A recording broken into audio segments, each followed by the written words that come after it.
हमारे इस चैनल पे नो बेसिक पे आपका फिर से बहुत बहुत स्वागत है। आज के इस वीडियो में हम अकबर के इतिहास के बारे में जानेंगे। तो दोस्तों, मुगलों के इतिहास की शुरुआत हम लोगों ने की थी और इसके अंतर्गत दो वीडियो डाले गए थे, बाबर और हुमायूं से संबंधित।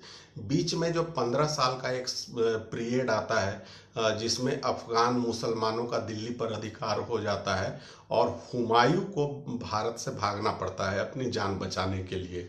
तो बीच का जो 15 साल का पीरियड होता है उसमें मुगलों का शासन पूरी तरीके से भारत में समाप्त हो जाता है। अब कन्नौज का युद्ध जिसमें शेर शाह सूरी और हुमायूं के बीच होता है, तो उसमें हुमायूं की हार होती है और वो अपनी जान बचाने के लिए सिंध के क्षेत्र में पहुंचता है और वहाँ के राजा जो कि राजपूत शासक होते हैं, राजा बीरसाल, तो उन्हीं की महल में वो शरण लेता है। उसके पहले वो हमीदा बानो बेगम से शादी रचाता है, ब्याह रचाता है और ब्याह रचाने के बाद राजा बीरसाल के महल में संरक्षण प्राप्त करता है। तो वो राजा बीरसाल का महल अमरकोट में होता है और इसी अमरकोट के महल में अकबर का जन्म होता है। अकबर का पूरा नाम जलालुद्दीन मोहम्मद अकबर होता है और इसका जन्म 15 अक्टूबर 1542 को होता है। और हमीदा बेगम के बारे में भी जानना काफ़ी महत्वपूर्ण है क्योंकि ये कौन होती है इसके बारे में जानना होगा।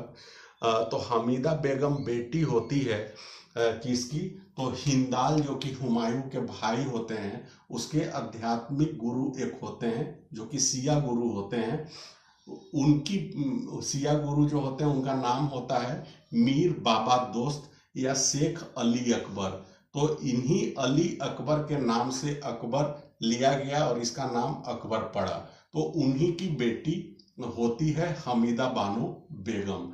अकबर के संरक्षक बैरम खान को बनाया जाता है और शुरू के वर्षों में अकबर को गजनी की सूबेदारी सौंपी जाती है और बाद में पंजाब का भी सूबेदार बनाया जाता है।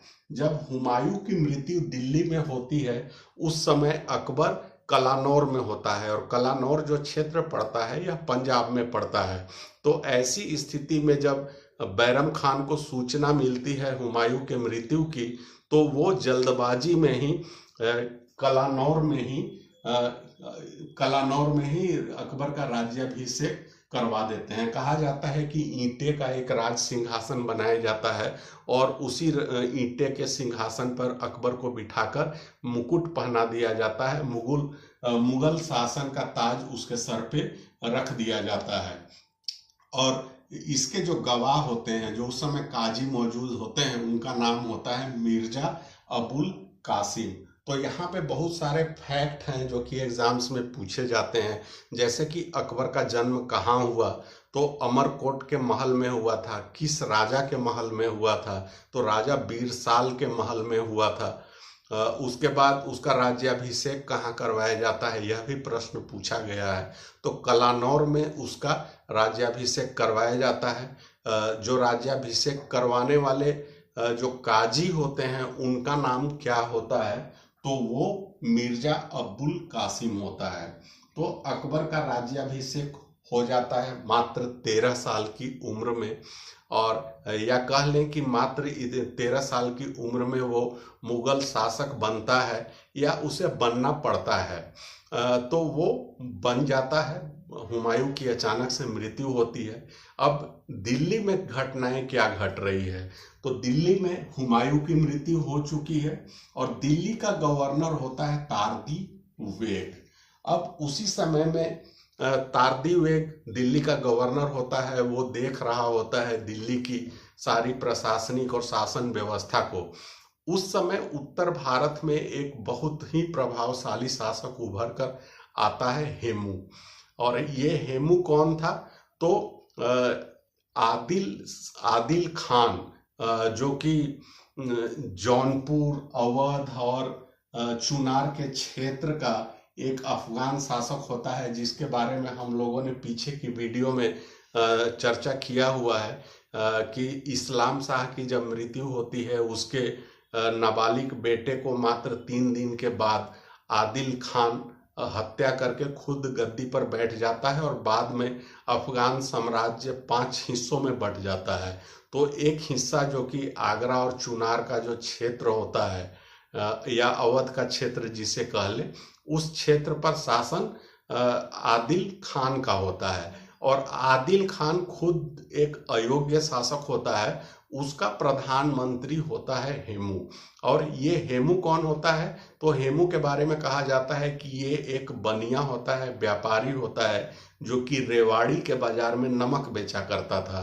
तो वहां से उठकर वो आदिल शाह का प्रधानमंत्री बनता है और वो प्रधानमंत्री बनता है तो कई राजपूत जो लोग होते हैं या राजपूत शासक होते हैं वो हेमू से ईर्ष्या करते हैं। ईर्ष्या करने का कारण क्या होता है कि वो एक बनिया होता है, लेकिन वो काफी योग्य और बहादुर व्यक्ति होता है। उसके बारे में कहा जाता है कि उसने जिंदगी में 22 लड़ाइयां या 22 युद्ध लड़े थे और सारे युद्ध उसने जीत लिए थे।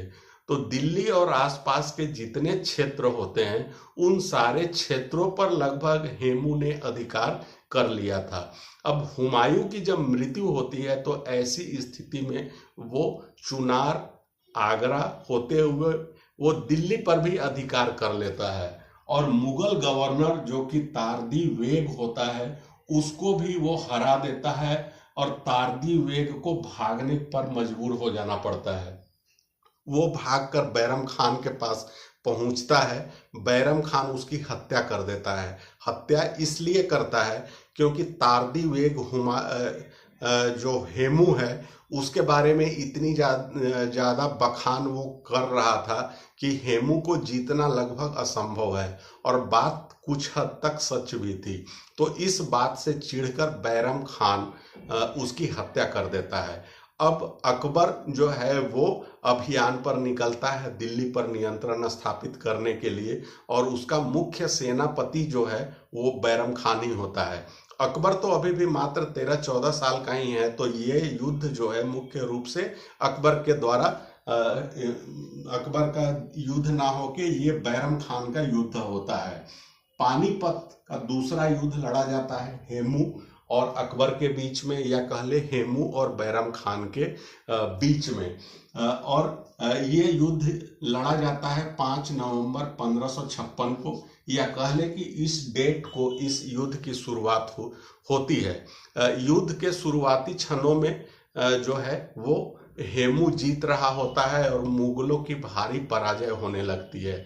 और ऐसा कहा जाता है कि हेमू जो है वो हाथी पर चढ़कर युद्ध कर रहा होता है और ऐसी स्थिति में एक तीर उसके आंखों में आकर लगती है और वो हाथी में जो एक हाथी के ऊपर जो बैठते हैं उसके ऊपर एक बॉक्स टाइप का होता है, उसमें बैठा जाता है। तो उसी में वो मूर्छित होकर गिर जाता है। तो उसकी सेना में ये खबर फैल जाती है कि उसकी हत्या हो चुकी है। ऐसी स्थिति में उसकी सेना में भगदड़ मच जाती है।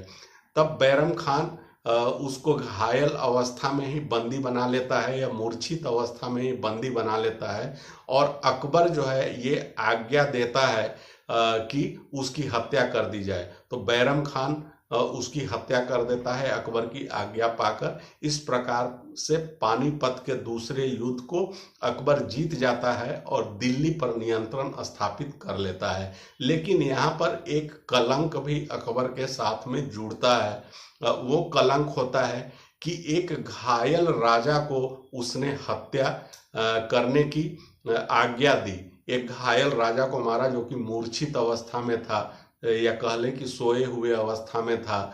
वैसे घायल राजा की उसने हत्या की। हेमू के बारे में और भी कुछ बातें हैं, जैसे उसने विक्रमादित्य की उपाधि धारण की थी। वो 14वां विक्रमादित्य होता है और अंतिम विक्रमादित्य भी होता है। अर्थात उसके पहले 13 अन्य राजा जो होते हैं वो विक्रमादित्य की उपाधि धारण करते हैं। इस युद्ध के बाद मतलब हेमू की जब मृत्यु होती है उसके बाद बहुत बड़े पैमाने पर नरसंहार करवाया जाता है और ऐसा कहा जाता है कि जो नरमुंडों की मीनार बनाई जाती है। तो ये सब सारी चीजें जो की जाती थी ये बर्बरता की निशानी होती है और बाबर भी ऐसा ही किया करता था। वो विपक्षी या विरोधी पार्टी में दहशत फैलाने के लिए नरमुंडों के जो है वो मीनार बनाया करता है। तो इस प्रकार से जो है पानीपत के दूसरे युद्ध में जीत हो जाती है। बैरम खान को खाने खाना की उपाधि भी देता है इसी जीत की खुशी में। उसके बाद 1556 से लेकर 1560 तक बैरम खान का शासन में मुख्य प्रभाव होता है। उसी के प्रभाव से पूरा शासन प्रशासन का काम चलता है। अकबर जो है वो बैरम खान को अपना प्रधानमंत्री और वजीर नियुक्त करता है। तो पूरा शासन जो है वो बैरम खान के अनुसार चलता है। अब बैरम खान क्या होता है कि शिया मुसलमान होता है और अकबर खुद एक सुन्नी मुसलमान होता है, और उसके जो अन्य राजघराने या उससे जुड़े हुए लोग होते हैं तो वो सुन्नी होते हैं। अब उसका बैरम खान का एक विरोधी गुट तैयार होता है, और वो विरोधी गुट मुख्य रूप से हरम दल के जो महिलाएं होती हैं उनका होता है। उनको ये लगता है कि अकबर जब राजा बना है तो उसका तो कुछ प्रभाव ज़्यादा चल नहीं रहा है, अपने अनुसार से वो शासन नहीं कर पा रहा है, और हरम दल की जो महिलाएं थी उनका भी शासन पर किसी तरीके का जोर दिखलाई नहीं पड़ता है। तो ऐसी स्थिति में वो लोग अकबर का कान भरना शुरू करते हैं बैरम खान के विरुद्ध में। तो इस विरोधी गुट में कौन कौन से लोग होते हैं? तो एक तो खुद माँ हमीदा बेगम ही होती है, दूसरी जो है वो धाय माँ माहम अनगा होती है। ये जो माहम अनगा थी ये अकबर की सौतेली माँ भी थी, और वो अकबर के हरम को वो की प्रमुख थी। अकबर का जो हरम था उसका संचालन यही किया करती थी। और धाय माँ महामनगा का बेटा था अदम खान, और भी कई लोग थे। तो ये एक विरोधी गुट था। बैरम खान के बढ़ते हुए प्रभाव को या उसके प्रभाव के विरोध में ये विरोधी गुट तैयार होता है, और अकबर का कान भरना वो शुरू करते हैं। अकबर को भी ये लगने लगता है कि अब तो वो बड़ा हो चुका है, शासन खुद वो संभाल सकता है। तो वो भी बैरम खान से थोड़ा कह ले कि उसके प्रति एक द्वेष उत्पन्न होता है बैरम खान के प्रति। अब इसका नतीजा क्या होता है कि अकबर पहले आगरा से दिल्ली आ जाता है शिकार के बहाने, और वहां आकर वो बैरम खान को बर्खास्त कर देता है। जब उसकी बर्खास्तगी हो जाती है उसके बाद उसके सामने 3 ऑप्शन रखे जाते हैं बैरम खान के पास। वो 3 ऑप्शन कौन कौन से होते हैं? तो वो सूबेदारी देने को तैयार होता है। पहले प्रधानमंत्री या वजीर, जो कि राजा के बाद सबसे बड़ा पद होता है, वो होता है। तो अब सूबेदार बनाने के लिए अकबर उसको एक विकल्प देता है। दूसरा, अकबर के सुरक्षा का प्रमुख बनाने के का विकल्प रखा जाता है। और तीसरा होता है कि वो हज यात्रा के लिए चला जाए और आगे की जिंदगी वो मक्का में बिताए। तो बैरम खान जो है वो हज यात्रा वाले विकल्प को चुनता है, लेकिन उसके जाने में देरी होती है। तो ऐसे में क्या होता है कि एक मीर मोहम्मद या पीर मोहम्मद जिसे कहा जाता है, वो उसे जल्दी जाने के लिए उकसाता है, यानी चिढ़ाने जैसी बात होती है। कहीं आपने देखा होगा कि कोई व्यक्ति जब नौकरी कर रहा होता है तो उसे कहा जाता है कि आप नौकरी छोड़कर चले जाइए। वो कहता है वो व्यक्ति कि ठीक है मैं चला जाऊंगा, कहीं और हमें नौकरी ढूंढ लेने दीजिए, कुछ समय दीजिए। तो कुछ जो बीच में मजा लेने वाले लोग होते हैं, चिढ़ाने के हिसाब से वो उसे कहते हैं कि कब जा रहे हैं, कब जा रहे हैं। तो कुछ ऐसी ही स्थिति बैरम खान के सामने भी उपस्थित हो गई। इससे चिढ़कर वो विद्रोह पर उतारू होता है, और इसका नतीजा होता है कि तिलवाड़ा का एक युद्ध होता है, जो कि बैरम खान और अकबर के बीच में लड़ा जाता है। इस युद्ध में खुद अकबर नेतृत्व नहीं करता है, बल्कि अन्य लोग नेतृत्व करते हैं, और बैरम खान की यहाँ पे जीत हो जाती है। उसके बाद अकबर खुद सारी कमान लेता है और बैरम खान के विरुद्ध लड़ने के लिए निकलता है, लेकिन बैरम खान अकबर को सामने देखकर खुद आत्मसमर्पण कर देता है कि वो अकबर के साथ युद्ध लड़ना नहीं चाहता है, क्योंकि अकबर को वो एक बेटे के समान उसने जो है सो संरक्षण दिया था, पाला था। और बैरम खान एक कह ले तो बहुत एक महान व्यक्ति होता है। महान इसलिए कि पीछे के दिल्ली सल्तनत के इतिहास को जो हमने पढ़ा उसमें यही पढ़ा कि जो संरक्षक होता है वही अक्सर हत्या करके जिसका वो संरक्षण कर रहा होता है उसकी हत्या करके खुद वो गद्दी पर बैठ जाता है। लेकिन बैरम खान ऐसा नहीं करता। अकबर बहुत कम उम्र का होता है, मात्र 13 साल का होता है। उस समय वह सबसे प्रमुख सेनापति था, तो वो अगर चाहता तो अकबर की हत्या करके वो राजा बन सकता था, लेकिन उसने ऐसा नहीं किया। तो अकबर से वो युद्ध करने को तैयार नहीं होता और उसके सामने आत्मसमर्पण कर देता है और अंततः वह मक्का जाने के लिए तैयार हो जाता है। मक्का वो जाने के लिए निकल भी पड़ता है और रास्ते में ही उसकी हत्या हो जाती है। और ये हत्या कहाँ पे होती है? तो गुजरात में अहमदाबाद के पास एक छोटी सी जगह है पाटन, वहीं पे एक अफगान सरदार मुबारक खान ने बैरम खान की हत्या कर दी। इसकी हत्या करने का कारण क्या था? तो 1555 में जो मच्छीवाड़ा का युद्ध लड़ा गया था हुमायूं के द्वारा, उस युद्ध में बैरम खान ने मुबारक खान के पिता की हत्या की थी। उसी का बदला लेने के लिए वो मौके की तलाश में था और ये मौका उसे इस समय मिलता है और उसकी हत्या कर देता है। जब उसकी हत्या की खबर अकबर को लगती है, तब जब पता चलता है तो वो क्या करता है कि बैरम खान की पत्नी सलीमा बेगम होती है, उससे वो निकाह कर लेता है, शादी कर लेता है और उसके बेटे अब्दुल रहीम होता है, जिसे बाद में खाने खाना की उपाधि दी जाती है, उसका संरक्षण वो खुद ले लेता है। और सलीमा बेगम कौन थी? तो सलीमा बेगम रिश्ते में अकबर की बहन भी लगती है, चचेरी बहन होती है, जिसका विवाह बैरम खान के साथ किया गया है। तो एक तरीके से कह लें कि यहाँ पर अकबर की महानता पर एक धब्बा भी लगता है, क्योंकि बैरम खान जो है वो उसके पिता तुल्य था और उसकी पत्नी से वो निकाह कर रहा है, तो ये उसकी महानता पे एक धब्बा है यहाँ पे लगता है। उसी पहले जैसे पानीपत के दूसरे युद्ध में हेमू की जिस प्रकार से उसने हत्या की थी, तो ये भी उसके महानता पे एक धब्बा था। तो इस तरीके से पतन होता है बैरम खान का। 1560 ईस्वी में इसकी मृत्यु होती है।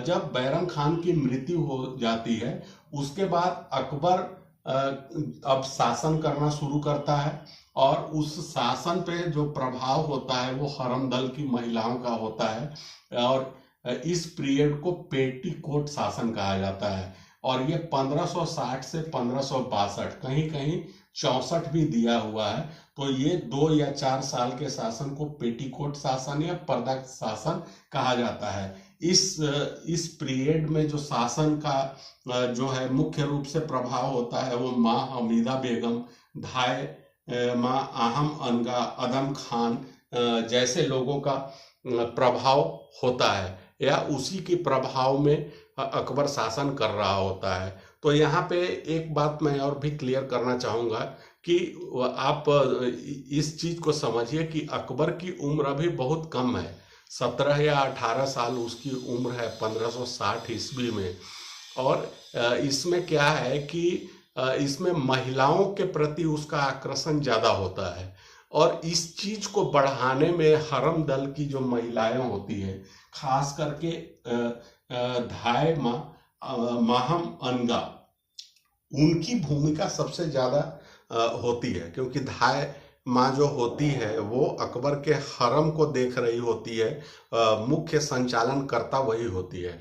अब यहाँ पे एक बात और समझना जरूरी है कि ये हरम क्या होता है। तो दोस्तों पहले के समय में क्या होता था कि कई सुंदर महिलाओं को या सुंदर स्त्रियों को लाकर एक समझ ले कि जिसमें हरम कहा जाता है, कुछ घर जैसा वो बना होता है और उसमें महल बना होता था। उस महल में खूबसूरत महिलाओं को रखा जाता था और वो राजाओं के मौज मस्ती के लिए होता था या वो अपने खुशी के पल बिता सके उसके लिए होता था, या उन महिलाओं का जो काम होता था वो अपने शत्रु पक्ष का कूटनीतिक तरीके से खत्म करना होता था या गुप्तचर के रूप में उन महिलाओं का इस्तेमाल किया जाता था। तो इसके लिए जो अधिकतर राजा जो होते थे, अधिकतर सुल्तान होते थे, वो एक हरम की स्थापना करते थे। तो उस हरम की देख रेख और संचालन करता कौन थी? तो माहम अनगा भी थी, वो सौतेली माँ भी थी, और वो चाहती थी कि शासन पे उनका नियंत्रण स्थापित हो। तो अब किसी भी पुरुष को अगर बस में करना हो तो उसके लिए महिलाओं का इस्तेमाल सबसे आसान तरीका होता है। तो यही चीजें अकबर के साथ की जा रही थी, और इसलिए इस पीरियड के जो शासन काल को पेटीकोट गवर्नमेंट में कई अकबर ने ऐसे काम किए हैं जो उसकी महानता पर धब्बा लगाते हैं। जब वो हरम दल के महिलाओं से या हरम दल से जब वो छुटकारा पा लेता है, तब वो ऐसे ऐसे काम करता है कि तब जाकर वो महान कहलाता है। तो इसको हम देख लेते हैं। अब क्या होता है कि प्रधानमंत्री या वजीर की तो मृत्यु हो चुकी है। अब दो दावेदार उभर कर आते हैं, एक अदगा खान और एक अदम खान। अदम खान माहम अनगा का बेटा होता है। तो इसे प्रधानमंत्री नहीं बनाया जाता, बल्कि अदगा खान को बनाया जाता है, क्योंकि ये ज्यादा योग्य होता है। अब हरम दल की महिलाओं का प्रभाव देखिए, या हरम दल के सदस्यों का प्रभाव देखिए कि उसी का नतीजा होता है 1561 में मालवा का युद्ध। मालवा का युद्ध क्यों लड़ा जाता है? तो इसके पीछे में कहा जाता है कि अकबर के दरबार में उसके दरबारी उसके सामने एक कहानी परोस रहे होते हैं, कहानी सुना रहे होते हैं। उसके दरबारी कौन? तो वही हरम दल के सदस्य जो वहां से गाइड हो रहे थे। तो वो अकबर को एक कहानी सुनाते हैं। कहानी क्या सुनाते हैं कि जहां पनाह इस दुनिया में जो है सुंदर महिलाएं तो हर जगह मिल जाती हैं, अच्छी नाचने वाली भी बहुत मिल जाती हैं, उस जो बहुत अच्छी गाती हो ऐसी महिलाएं भी मिल जाती हैं। लेकिन कोई ऐसी स्त्री हो जो कि बहुत अच्छा नाचती हो, बहुत अच्छा गाती हो, और उसका सौंदर्य है जो है वो अतुलनीय हो, तो ऐसी एकमात्र महिला जो है वो है मालवा की रानी रूपमती। अब ये कहानी जब अकबर को सुनाई जाती है तो वो पूछता है कि आखिर इस पूरे हिंदुस्तान में ऐसी महिला है कौन? तो उसके दरबारी कहते हैं कि ऐसी महिला जो है सो सिर्फ रूपमती है पूरे हिंदुस्तान में। तो अकबर का वो लालच उभर कर सामने आता है रूपमती के प्रति, वो रूपमती को पाने की ख्वाहिश उसकी हो जाती है।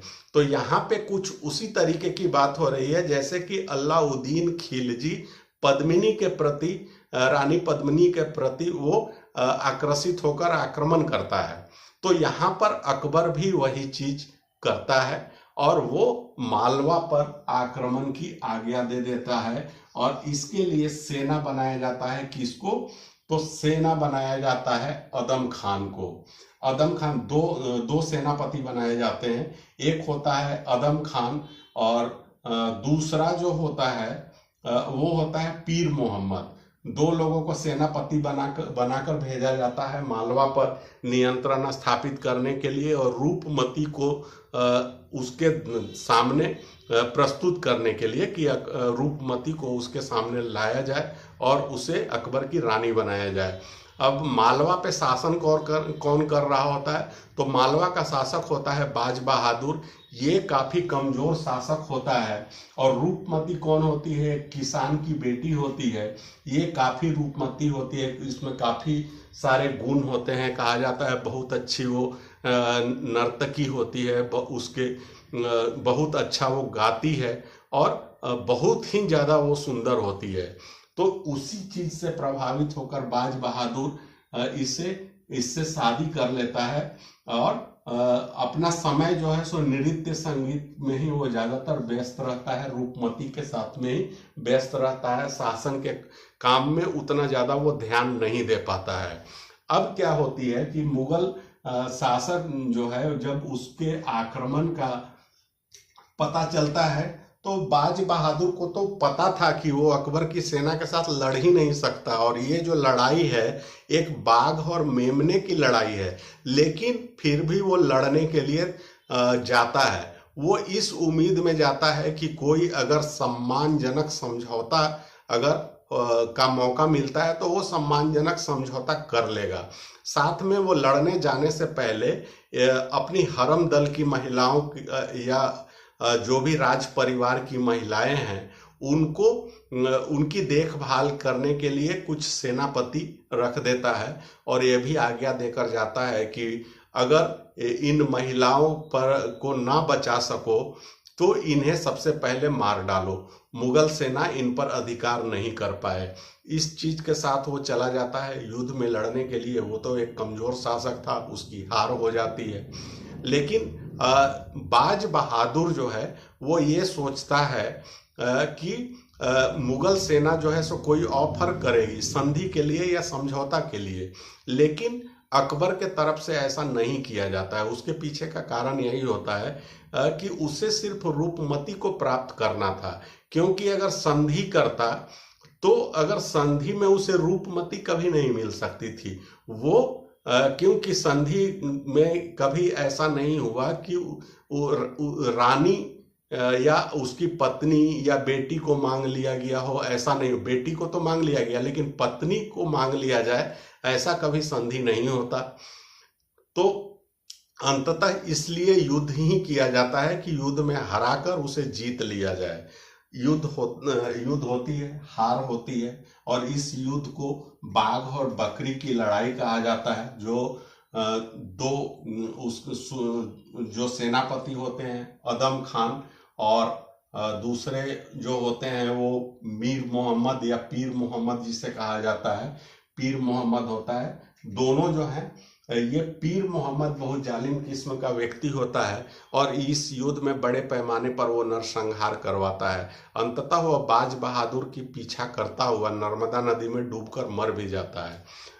अदम खान जो है वो क्या करता है, तो जो भी राज्य के अंदर खूबसूरत महिलाएं होती हैं उनको वो इकट्ठा करके उनके साथ वो बलात्कार करता है।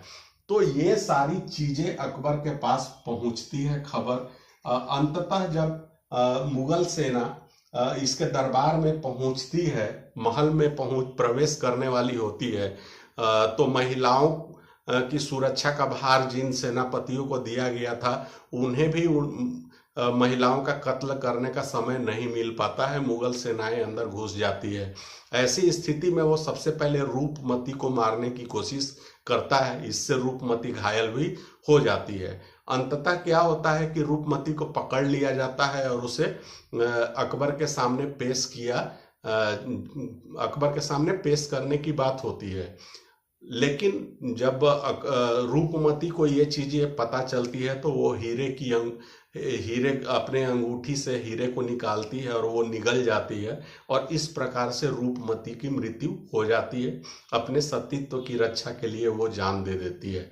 जब बाज बहादुर को ये पता चलता है तो उसके बाद उसके मजार पे वो पहुंचता है, रूपमती के मजार पर, और उस मजार पर अपनी सिर पटक पटक कर अपनी जान दे देता है। तो इस प्रकार से अंततः रूपमती अकबर को नहीं मिल पाती है। और जब अकबर को इनके प्यार के गहराई के बारे में पता चलता है तो ग्लानि होती है, और वो रूपमती को शहीद वफा की उपाधि देता है और बाज बहादुर को आशिक सादिक की उपाधि देता है। इनका मजार या समाधि सारंगपुर, जो कि मालवा की राजधानी है, उज्जैन भी कहा जाता है, यहीं पे बना हुआ है। उसके बाद इस जो रूपमती और बाज बहादुर की जो कहानी है इस पर एक फिल्म भी बनी हुई है। 1959 में ये फिल्म बनी थी। माला सिन्हा और राजेंद्र कुमार हीरोइन और हीरो थे। मेरे मितवा नाम से फिल्म बनी थी। तो ये फिल्म उसी पे आधारित है। अब क्या होता है कि सूबेदार यहाँ का अदम खान को बना दिया जाता है और वो प्रधानमंत्री अदगा खान की हत्या कर देता है, क्योंकि अकबर बहुत ज्यादा परेशान था आदम खान से। तो वो अदगा खान को भेजता है उनको समझाने के लिए। अब अदम खान को भी क्या है कि एक मुगल सम्राट बनने की इच्छा हो जाती है और ऐसा कहा जाता है कि वो अकबर की भी हत्या करना चाहता है। तो अदगा खान जब उसे समझाने के लिए आता है तो अदम खान इसकी भी हत्या कर देता है। अंततः क्या होती है कि क्या होता है कि अकबर अदम खान को मृत्यु दंड की सजा दे देता है और उसे महल के ऊपर से नीचे फेंकवा देता है, जिससे उसकी मृत्यु हो जाती है। और कुछ समय के बाद इस अपने बेटे की शोक में माहम अनगा की भी मृत्यु हो जाती है। इस प्रकार से अकबर को हरमदल से छुटकारा मिल जाता है। उसके बाद अकबर के जो काम शुरू होते हैं वो महानता से भरे हुए काम शुरू होते हैं। हालांकि बीच बीच में अकबर की कुछ और भी जो गतिविधियां ऐसी रही, कुछ काम ऐसे रहे, कुछ अभियान ऐसे हुए जो कि उसकी महानता पर प्रश्न चिन्ह खड़े करते रहे। तो 1561 में क्या होता है, जौनपुर और चुनार के क्षेत्र में विद्रोह हो जाता है। यहाँ पे अफगानी एक सरदार होता है शेर खान, तो वो विद्रोह करता है। इस विद्रोह को दबाता है अली कुली खान, या इसी को खाने जमा भी कहा जाता है। 1562 में हरमदल से छुटकारा मिल जाता है। इसी साल दास प्रथा पर रोक लगा दिया जाता है और पंजाब में गौ हत्या पर भी रोक लगा दी जाती है। 1562 में ही क्या होता है कि आमेर या जयपुर के कछवाहा शासक जो है, आमेर के राजा, तो यहाँ पे राजपूतों के साथ में अकबर की एक नीति होती है। तो हम आगे जाकर जैसे पढ़ेंगे कि राजपूतों के प्रति उसकी 2-3 नीतियाँ होती है। एक नीति होती है कि वो शादी ब्याह करके राजपूतों के साथ एक संधि करता है। दूसरा क्या है, जो राजपूत जो उसकी अधीनता स्वीकार कर लेते हैं उसके साथ वो मित्रतापूर्ण व्यवहार करता है। और कुछ ऐसे जो राज्य होते हैं जो उसकी अधीनता को स्वीकार नहीं करते हैं उनको युद्ध में हराकर मुगल शासन के अंतर्गत लाया जाता है। तो आमेर जो होता है वो सबसे पहले उसकी अधीनता को स्वीकार करने वाला राज्य होता है। यहाँ का शासक होते हैं भारमल और उनका बेटा होता है भगवान दास। तो भगवान दास अकबर के दरबार में बहुत ऊंचे मनसबदारी वाले एक व्यक्ति होते हैं।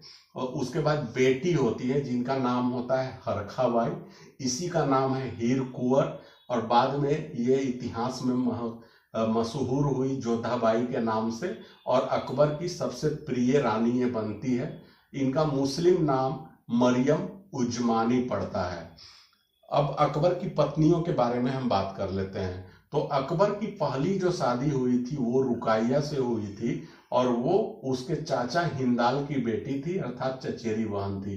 दूसरा बैरम खान की पत्नी सलीमा बेगम से, और तीसरी जो शादी होती है वो जोधाबाई से होती है। अकबर ने बाद में अन्य शादियां भी की, जैसे मारवाड़ के क्षेत्र में जैसलमेर और बीकानेर के जो राजा होते हैं उनकी बेटियों के साथ भी अकबर वैवाहिक संबंध स्थापित करके राजपूतों के साथ अपनी जो है मित्रता को आगे बढ़ाता है और उनके राज्य पर एक तरीके से कह लें कि नियंत्रण स्थापित करता है।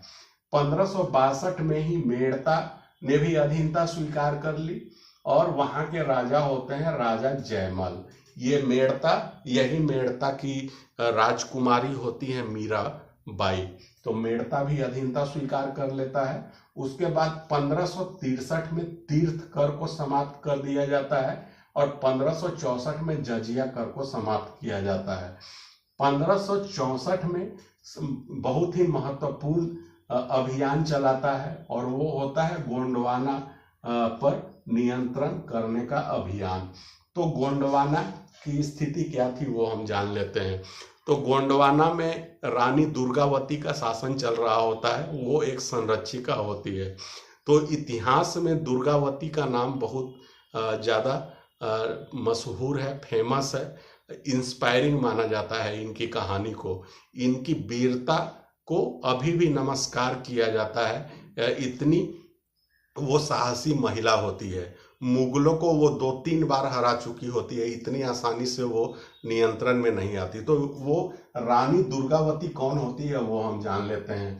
तो रानी दुर्गावती जो कालिंजर के राजा होते हैं कीरत राय, उनकी बेटी होती है और इनका जन्म होता है 5 अक्टूबर 1524 को। और यही कालिंजर जहाँ के राजा पहले विद्याधर होते हैं, और महमूद गजनवी ने जब आक्रमण किया था तो विद्याधर एकमात्र ऐसे शासक होते हैं जो कि गजनवी को महमूद गजनवी को हराते हैं।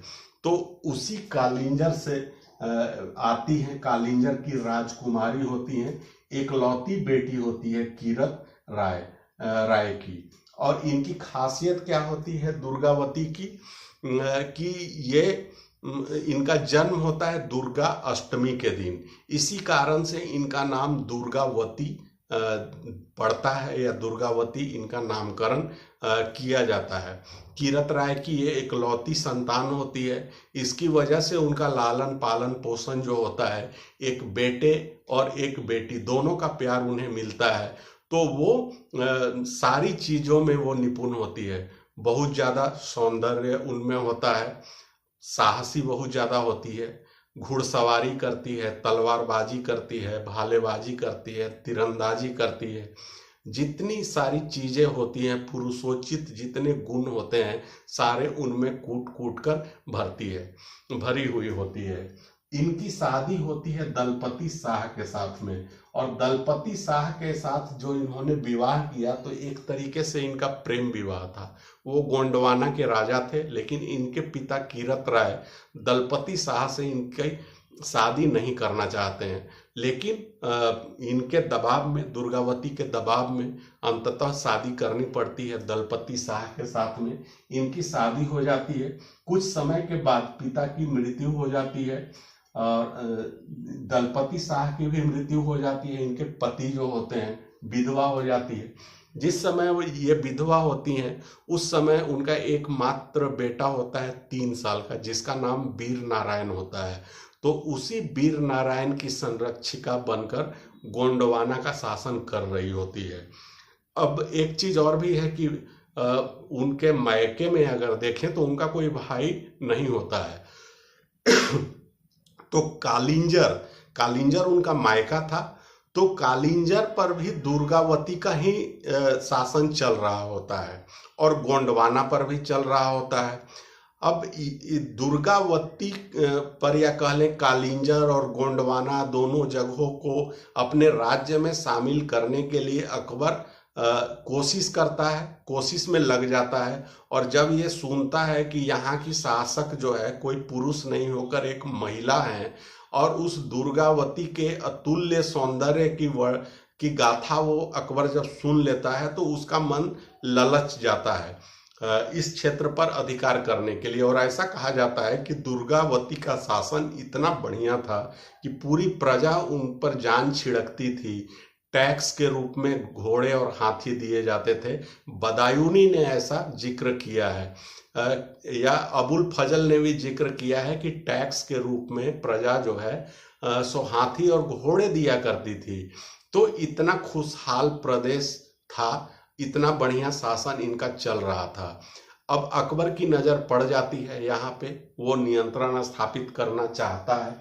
इसके लिए आसफ खान को सेनापति बनाकर भेजा जाता है। कुल 3 युद्ध लड़े जाते हैं। पहले जो 2 युद्ध होते हैं उसमें दुर्गावती हरा देती है मुगल की सेना को, या कह ले कि सेनापति आसफ खान को।